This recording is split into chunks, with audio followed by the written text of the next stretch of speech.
Megan and I were talking, and we said, we think that this is a good time to start to provide some substance in these Q&As that would help people as they're getting underway.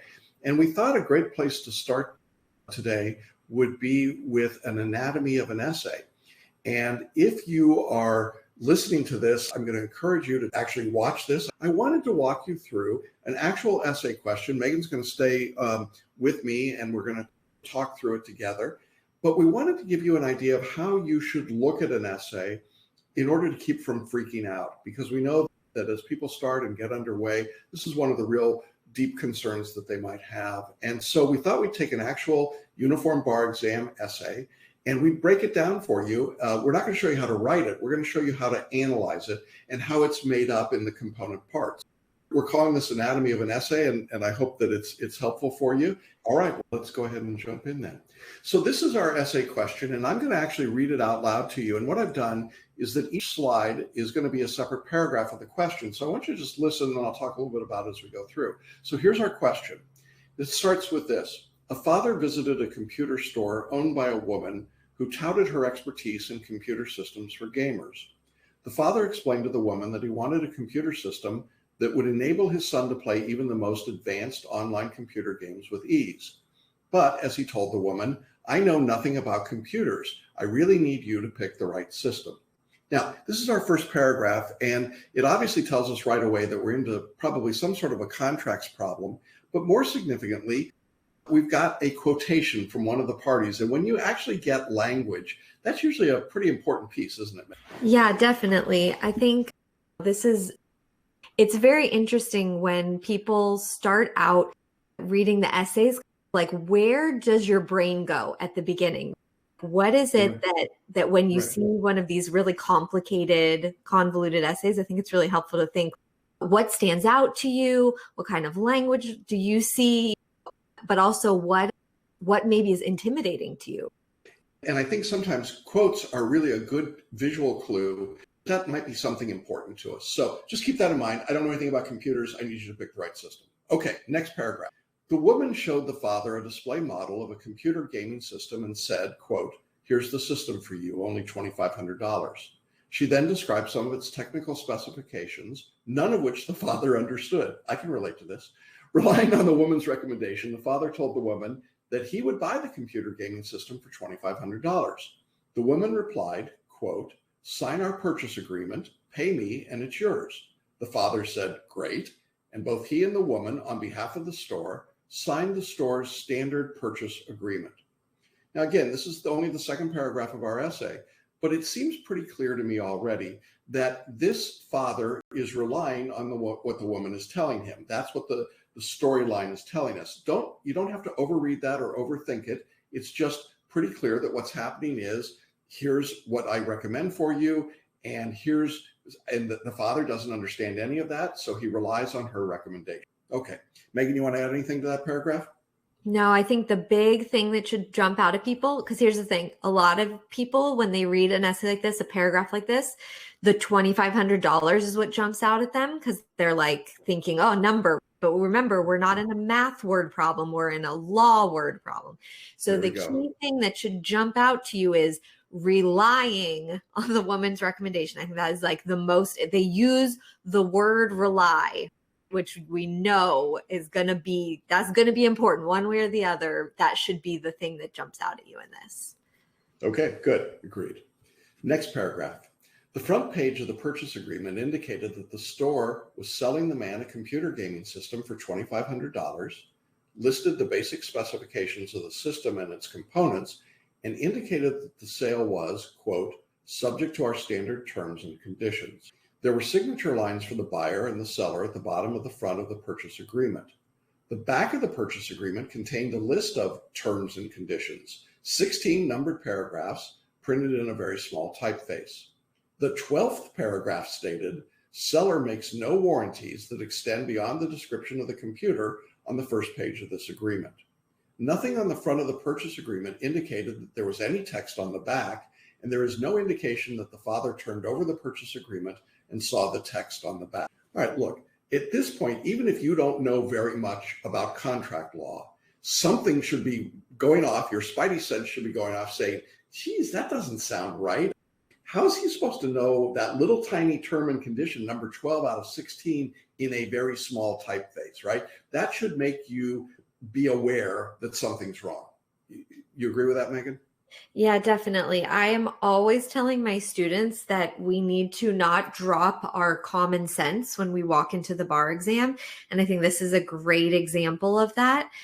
You could just be a person living in the world, never having gone to a day of law school, but all of you have been to law school and taken contracts classes. And so certainly you and maybe your mom and maybe even a child of yours would be able to read this paragraph and go, gosh, it seems awfully important that on the back of the purchase agreement, it had this, right? It's nothing on the front of it, that it was 16 numbered paragraphs, that it was printed in very small typeface. It's a lot of detail that they give you. So this should all be, again, we don't have to be genius lawyers to figure this out. We can just use our common sense. And I think that's so often people forget that and they think, no, I must put on my special super lawyer hat. And it's like, no, just as a person living in the world, what do you think about it?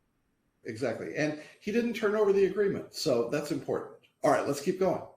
The father paid for the computer system, took it home, and gave it to his son, who was thrilled. After a week of use, however, it became clear that the computer system was inadequate for the needs of online gaming.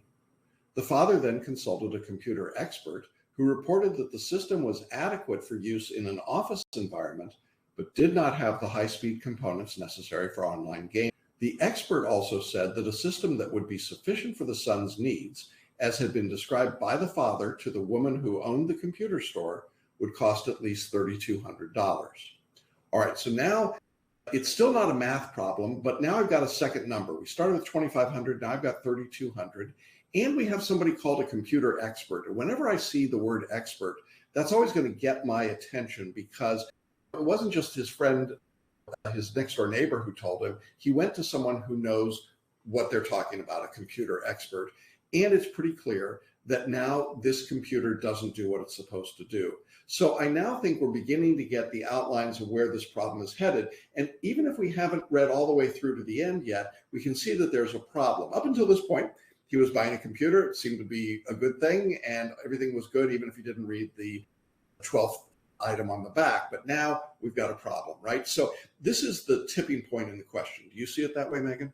Yeah, definitely. I think it also is something that I would, if I was reading through this and I didn't know what the calls of the question were yet, I would certainly look at this end part and say, okay, I know, I don't know which way I'm going to come out, but I know that the fact that they have given me a specific number of what it would cost for the father to get what he actually needed is probably going to play into, there's probably going to be some remedy piece to this question. Yeah. They're probably going to be asking me of a remedy of some sort, and I'm going to need to take this into consideration for that. Regardless of which way I fall, I'm going to need to, this is going to factor into my argument, certainly. So I want to just stop before we go to the next paragraph to say that if you are listening to this, and later if you go back and listen, what Megan and I are doing is basically being detectives. We're finding the clues in each paragraph, and yet we haven't gotten to the call of the question yet. We haven't tried to get an overarching sense. We're just trying to find the important clue pieces in each part of the question. So let's keep going. The father immediately went back to the computer store with the computer system, told the woman that the computer system was inadequate, told her about the expert's analysis, and demanded his money back. The woman pulled out her copy of the purchase agreement and said, quote, "This computer is exactly as specified in the description on the front of the purchase agreement. Plus, as the terms and conditions on the back say, there are no warranties beyond that description. You're not entitled to any money back," close quote. All right, so now what we've got is that, as I said in the last paragraph, we got to the tipping point. We knew there was a problem. Now the problem is coming into sharper focus. We now know that what the man wants, the father wants, is to return the computer, get his money back, and because it doesn't meet his needs. And the woman's response to that is, nope, it's exactly what we put in the purchase agreement, and we had this special language, this warranty that says you're not entitled to any money back. So now the conflict is pretty clear, isn't it? Yeah, this is funny. I don't think they usually do this, but they just set up perfectly. They gave you the arguments. Like it's really nice.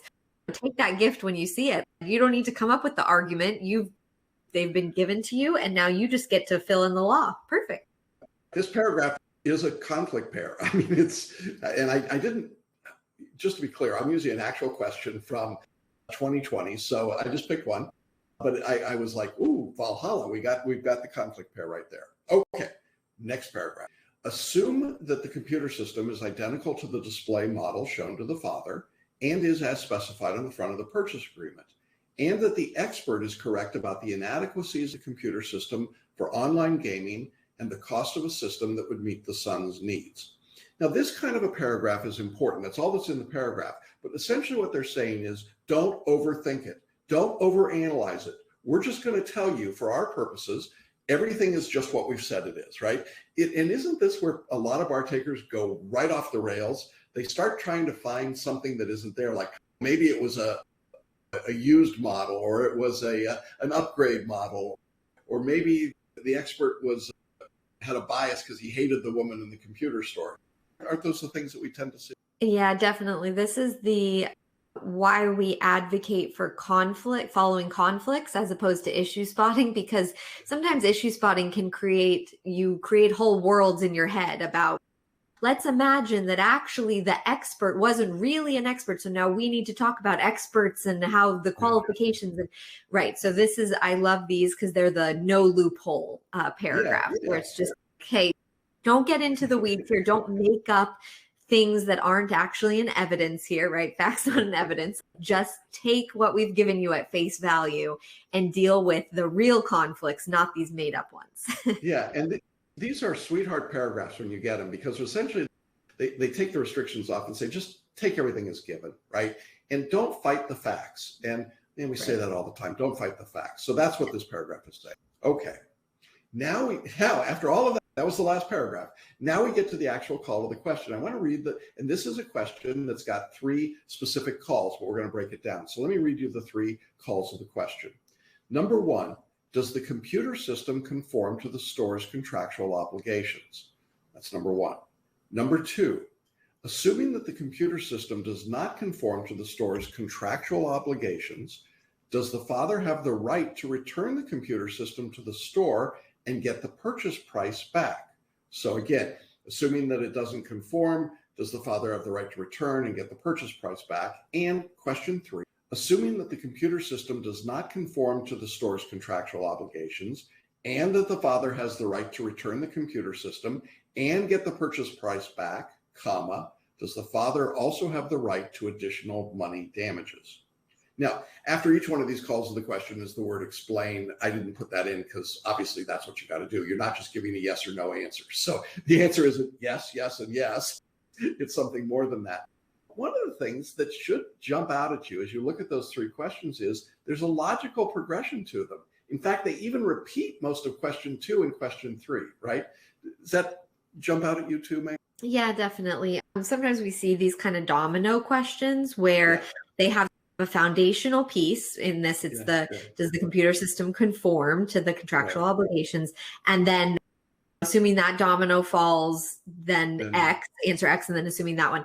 The key, though, I think that I always warn people about is just because it says assuming it doesn't conform or assuming it, whatever it is, you need to assume it for that question, but do not assume it for the first question where they're asking it of you. So sometimes people make that mistake and they think, oh, that must mean that's the answer. It may be the answer, and we're going to talk about it in this one, but it doesn't necessarily mean that's the correct answer. So never take that as they haven't forgotten and slipped up and accidentally told you the correct answer. Okay. Right. They're smarter than that. So it might be that the computer system doesn't conform. And so that would change, but we're told in question 2 and 3, assume that. And so for our purposes of analysis, even if you reach a conclusion in question 1 that's contrary, it doesn't change. You have to go in question 2 to assume that it does. So I think Megan's point is really a good one. But this is a classic example of the domino question theory. You don't always see it, but when you get it, just be aware of it. So now these are the 3 questions in front of us. We've had the whole fact pattern in front of us. And now for most people, they're like, I'm sorry, I don't do this as well as Megan's daughter. She's a Peter Rabbit 2 fan, and I believe the actual line is sorry, but you get the idea. There's a panic moment, right? There's a moment when you're looking at all this and you start to overthink it, and you'll see that there's a post-it note on the back there that says don't overthink, and there's check marks and chills and take a break and all sorts of other things. This is the moment, I think, in the anatomy of an essay when you absolutely have to take a moment and breathe and give yourself the luxury of a couple of minutes to just think about the problem. Now, Megan and I are going to break down what happens next, but I think this is a good moment to just stop and say, if what you've heard so far scares you, that's okay. You just don't have to live there. But what I hope is that because we did some detective work and we talked about it, you actually are feeling pretty good at this point. Okay, I think this is manageable. You want to add anything to that?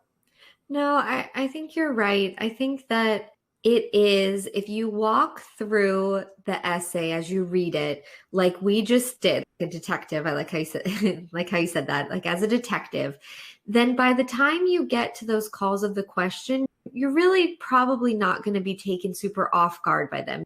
Generally, what they're going to be asking you, because you have used the context clues within the essay itself to see they're talking an awful lot about this, or they're giving me these details. I wonder why. It's approaching the question with some curiosity. I wonder why they're telling me that. It's not like the MBEs in terms of when you haven't seen the call of the question yet. You're not going in saying, oh, I bet the call of the question is going to be X, but instead it's being curious about, they gave me this information. I wonder what that could be used for. It feels important to me. It feels like it's standing out. I wonder why I feel that way. What is this bringing up? Yeah, I think that's exactly it. And so I think what I want to emphasize here is that at this moment, if you feel anxious, just take a moment and take a breath. It's going to be okay. And we're going to show you what happens next.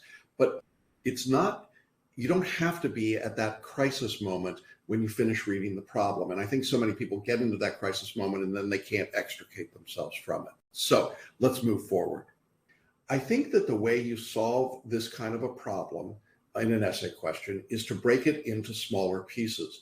You don't try to absorb the whole thing and eat the elephant in one big bite, but instead you break it into the smaller pieces and start thinking, I think, consistently and in a logical way about each step that you want to take. So let's go ahead and look at that. The first step that I think is here, we've got these questions, and I would start asking myself some questions around this. And this is going to get us to something, Megan, that you talk about a lot with your students in the writing workshop. And that is that we had that first call of the question, and you recall that it just talked about whether the computer conformed. But really, there are several hidden questions that are unarticulated, but are necessary for us to answer that bigger question. So we're breaking it into smaller pieces. The first piece that comes to my mind, the foundational piece, is this a contract for sale that's governed by common law contract principles or by Article 2 under the Uniform Commercial Code? And here's why that's important in my mind. We have a computer vendor and we have a father. And Megan, you were giving me a great example earlier today. You want to share it about when you would ask this question and maybe when you don't need to ask this question? Yeah, so I talk, if any of you have taken the personal writing workshop with me or worked, then we talk about letting the conflicts guide us. And so with this one, we've got this first call of the question: does the computer system conform to the store's contractual obligations?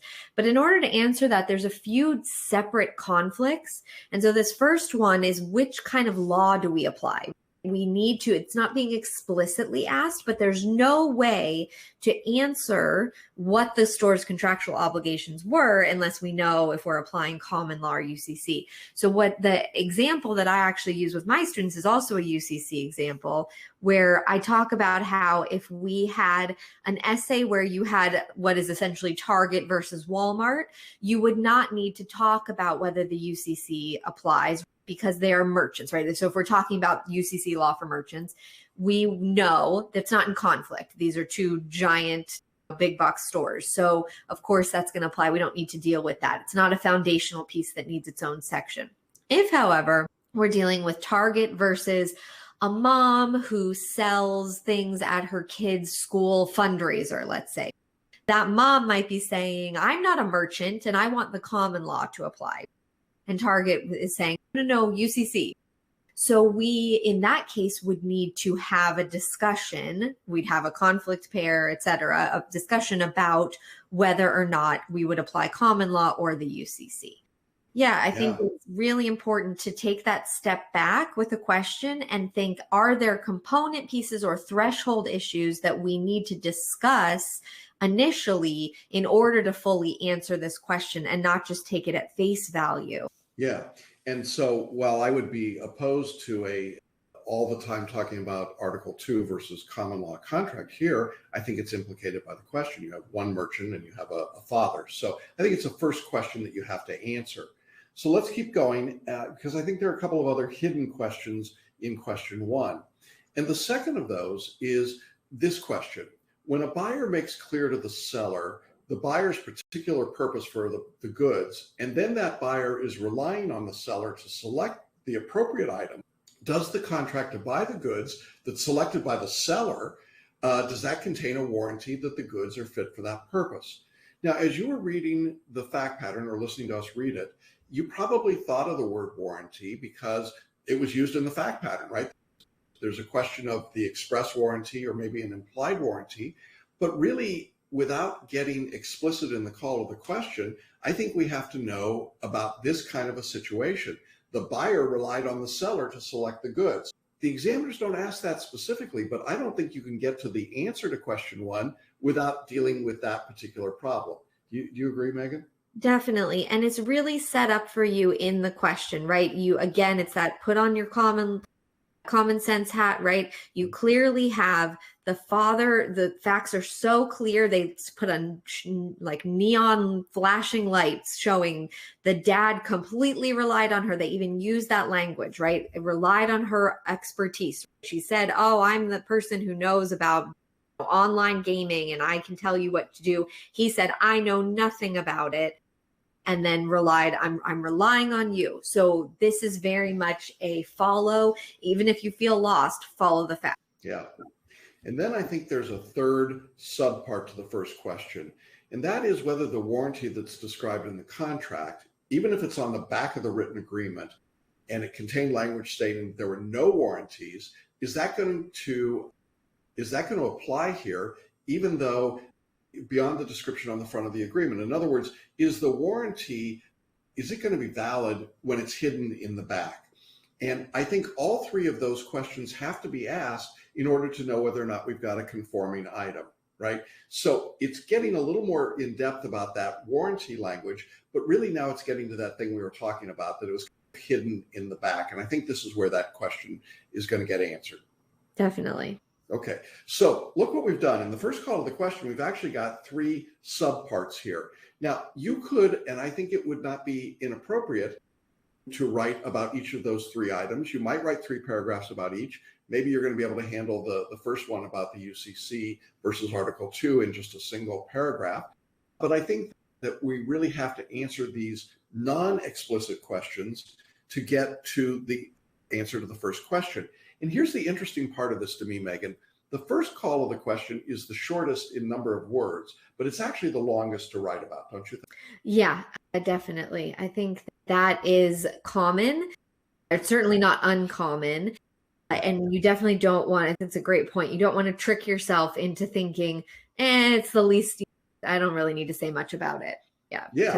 It's got, here in Disney in Orlando, we call these hidden Mickeys. There's 3 hidden Mickeys here. They didn't ask you any of these 3 questions explicitly, but you've got to answer all 3 to be able to answer that question. And once you've answered that, questions 2 and 3 in the call of the question aren't that big a deal. So let's look at that next call of the question. Question number 2 really says, in effect to me, if goods don't satisfy a warranty that's in a contract for their sale, is the buyer entitled to return the goods and get their money? Now that's a pretty straightforward question, isn't it? If I think I'm buying something and it doesn't satisfy the warranty, am I entitled to return the goods and get my money back? That's not a terribly complicated question, is it? No, I think that one shouldn't take you too long to answer. And I think your gut reaction is, of course they should get their money back. That's just not hard. So that to me is the gimme in the question. And then the third call to the question is a little tricky. The third question, in effect, says if the buyer rightfully rejects goods, or in this case, revokes acceptance of them, is the buyer entitled to damages in addition to a refund of the purchase price? Now, here's what makes this is where I geek out as a law professor. I love this question because what does it tie back to? It goes all the way back to item number one. Is this UCC or is it common law? Because, and you may not know this in your studies yet, but if it's common law, do you get a refund plus damages? And the answer is typically you don't. But if we're under Article 2 of the UCC and it's a rightful rejection of goods, now forget about dad and the computer, just rightful rejection of goods, can you get damages in addition to the refund of the purchase price? Under the UCC, the answer is yes. And so it actually becomes a really easy question once you're in the world of the UCC. But if you haven't figured that out in the very first part of this question, you're not likely to get that answer because it feels weird, doesn't it? Like he returned it, he should get his money back. What do we mean he's going to get the extra money? But the examiners gave us clues about that when they gave us that extra amount, they gave us the expert, and when we began to see that we were in Article 2. Yeah, it's kind of weird, isn't it? And some of you may want to go back and watch this later and go, oh, that's what they were talking about. But that's the structure. So you see we had 3 questions from the examiners, but really 5 things we want to talk about. And that's the process that you want to be going through in your analysis before you get too far into the writing. So you want to be thinking through this logically. Now, my point about all of this is to not make this more complicated than necessary. I think it is the goal of most bar takers to make things very complicated, to make them difficult and complicated and confusing and intricate and expand the problem and make it very tough. But in reality, what we just walked you through is not very tough, is it? It's a UCC problem. There's clearly a point at which those warranties, we can ignore the warranty on the back, it looks like, and the merchant has to conform with what they put in their warranty. Given their failure to conform, you can return the goods and get your money back. That's easy. And you can return your goods, get the money back, and get the damages that it would take to achieve what you wanted. You want to say anything about this problem of complication? Oh, I think it's really just comes down to not throwing everything out the window when you sit down to write an essay. It feels in some ways comforting to go back to the well of what hasn't worked in the past just because it feels very familiar. But if it hasn't worked in the past, you've got to stand strong. And the more you do it in practice, the much easier it will be on exam day. But standing strong and saying, I don't need to throw everything in the kitchen sink at this problem. I need to stop and figure out what is actually in conflict in this essay and then just answer those questions, which is really contrary to maybe how you've been taught in the past to handle legal essays. And so it can feel like I should probably just throw something in about that and maybe this, and maybe I'll just talk about, I remember this from my contract study, so I'll just tell them, I'll dazzle them with this information as well. And instead, and then you find yourself going, oh, I didn't answer the whole question. This is a lot to get in 30 minutes. This is a UBE question. It's a whole lot to get in 30 minutes. So instead, I really think with the overcomplicating, what I tend to see is that people can start to panic and just say, I'm just going to issue spot and throw in everything I can. And then you don't actually get to the heart of any of it and don't make more work for yourself than actually. Yeah, exactly. All right. So as we reach some conclusions about this, the conclusion I think that you as a writer would have is that the transaction between the father and the store was governed by Article 2. That seems pretty reasonable. I think also we know that the woman knew that father wanted this computer for video games and that father was relying on her to select a suitable computer. So the contract for sale of the computer had a warranty that the computer was fit for that purpose. That's what he was intending.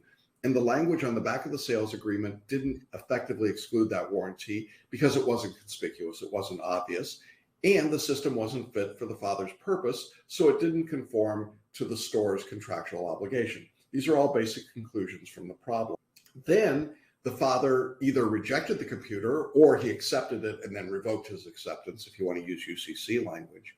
But in either event, he's entitled to return the computer and recover his original purchase price of $2,500. And in addition to that, he's entitled to recover damages equal to the difference between the market value of the computer that satisfied the warranty of fitness and the contract price. And we know that difference is $700. Those are the conclusions. It's not more complicated than that. As Megan said, you don't have to go crazy in issue spot. That's what the question is asking you. Those are the conclusions that are involved. Pretty straightforward. Now, having said all of that, there are three things that we want you to keep in mind around the anatomy of an essay as you work on it. Number one, the first thing is don't panic. Read the question comment, right? Seems pretty clear. The second thing is look at each call to the question separately. Here we could see that they were dominoes, they build on each other, and we don't have to overwrite in question 2 or 3 because most of the work is being done in question 1. And then the third thing is preview the general conclusion to each question before you begin writing. Everything that we just did here is what you would do step by step. Megan, you want to add anything to that before we wrap this? I just think that this is hopefully an insight into the way that people who have read thousands and thousands of bar essays look at them, right? This is literally what Jackson and I both do when we approach a bar essay, when we get a new one from a new exam and we're reading it over and we're talking with editors about it. This is exactly what we do. And so if you notice, we haven't gotten into how to write it at all, but it's more the how to think about it. And so we just really hope that's helpful for people to get an understanding. Writing is not just your hands, your fingers on the keys. Writing is also the thoughts that go through your mind long before you get to the actual typing part. Yeah. Using the FLA method is not what we're talking about today. We haven't even gotten to that. We'll talk about that on a different day, but we wanted to give you this sense of how you analyze and put it together. And I hope that that's helpful